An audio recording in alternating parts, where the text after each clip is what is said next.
Hi, Abraham. I'm fighting against overweight for over years.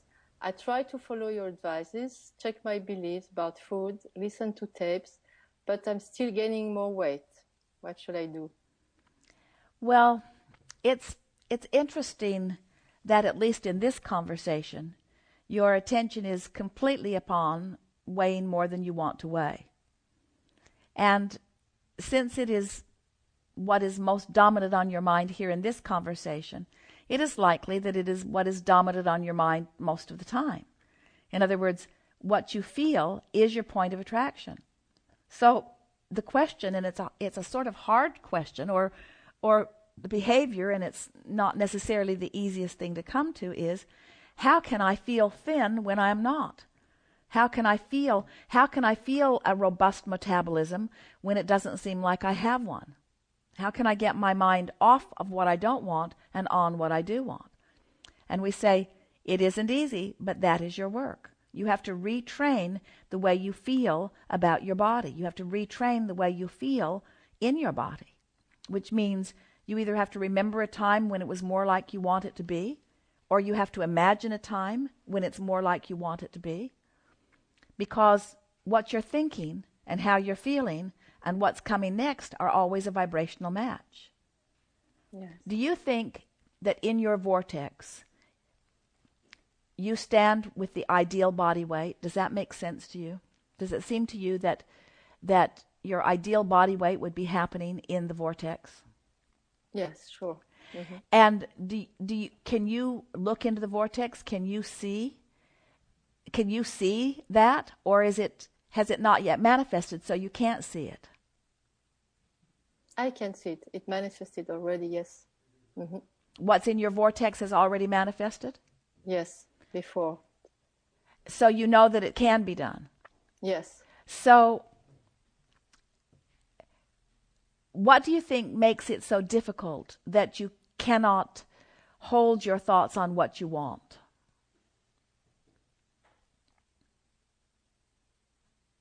Mm, Day-to-day evidence.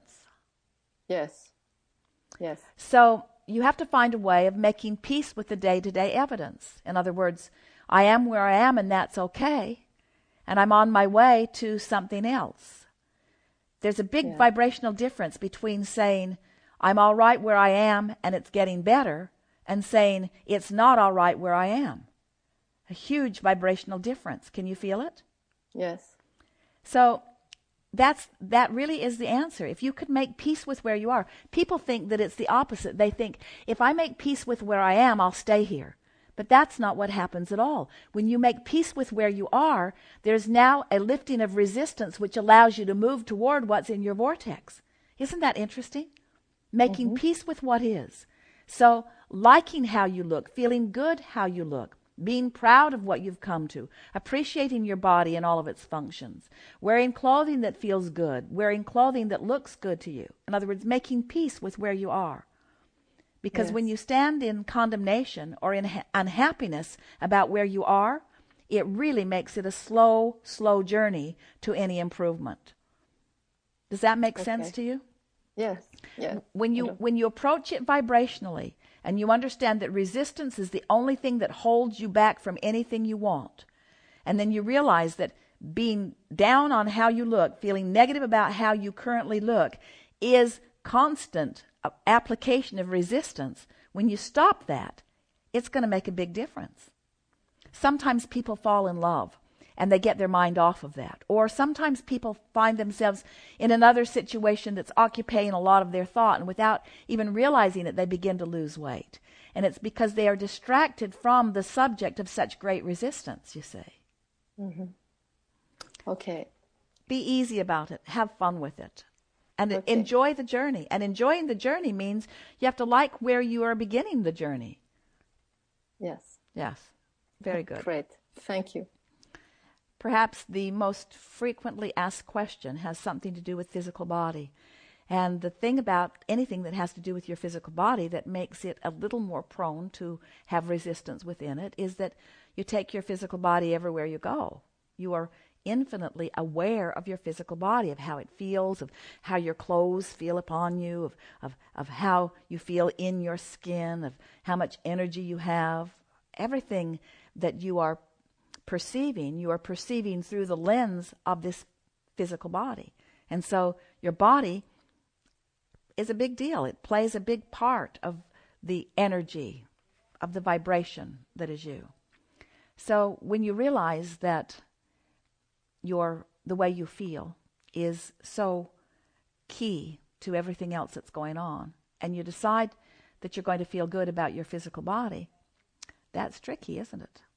There are a lot of people who would say, no, I have to come to terms with it, and I have to acknowledge that I'm not where I want to be, and I have to point out the things that I do not like about it so that I can identify and move from those things. And we say, you've already done that. You've been doing that. You've created a veritable vortex full of physical improvements relative to your physical body in terms of the way it feels and looks and moves, about your clarity, about your weight, about your health. There's a huge vibrational body for you, waiting for you in your vortex.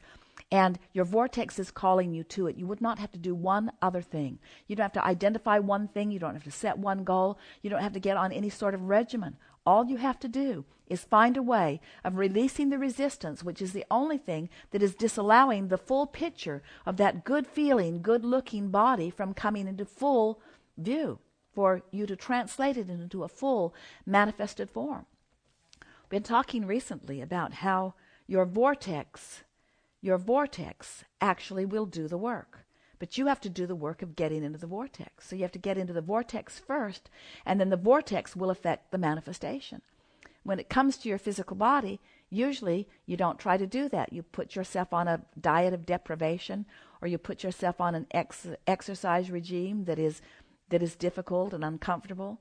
You try to take the action that will bring it about.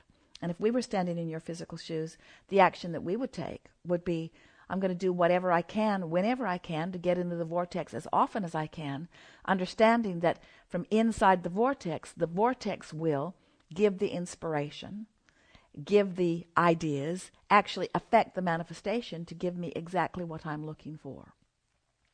The vortex is a sort of magical thing, but you have to get into the vortex in order to feel the power of it, you see.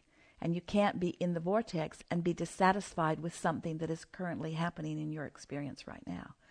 You can't be in the vortex and be unhappy with your weight, or unhappy with your look, or unhappy with your clothing, or unhappy with your physical condition, or with your clarity. You can't be unhappy and be in the vortex. So you have to go general. Say things such as, it's getting better, and I'll figure it out, and my body knows what to do, and I've already created the perfect situation. I'm just moving toward it. And it gets easier and easier. And I don't have to do anything right now about it. I'm just going to take my time and find my way there. And anyway, I'm appreciating my body in this way, and in this way, and in this way, and in this way, and in this way.